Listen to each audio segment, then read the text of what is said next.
సురేష్ అనే రైతు 7 ఎకరాలు అనేది పోతా ఉంది. ఆయన ఇన్సిడెంటలీ టీఆర్ఎస్ నాయకుడు. ఎస్, టీఆర్ఎస్ నాయకుడే. ఆయనది కూడా 7 ఎకరాల భూమి పోతోంది. 7 ఎకరాల భూమి పోతుంటే, విలువైన భూమి పోతుంటే, ప్రభుత్వం 30-40 లక్షల ఎకరాలు విలువ చేసే భూమిని 3-4 లక్షలకు గుంజుకుంటా అంటే కడుపు మండదా? అడగద్దా? ఆయన ఏమైనా కొట్టిండా? దాడి చేసిండా? మర్యాదగా ఆంగ్లంలో, నేను చూసిన మొత్తం వీడియో, ఇక్కడికి వచ్చేమో చూసుకునే వచ్చిన, మర్యాదగా ఆ కలెక్టర్ పేరు ప్రతీక్ జైన్.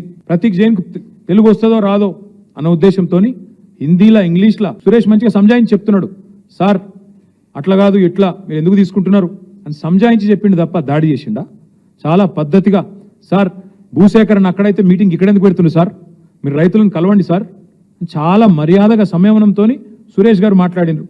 ఇవాళ సురేష్ తోని మాట్లాడుడే తప్పట. మా పార్టీ నాయకులతో, మా పార్టీ ఎమ్మెల్యే ఎక్స్ఎమ్మెల్యే మాట్లాడితే తప్ప అంటే సురేష్ తోని మాట్లాడితే పట్నం నరేందర్ రెడ్డి కేసు. అసలు సురేష్ దాడే చేయలేదు. సురేష్ కడుపు మండి అడిగిండు.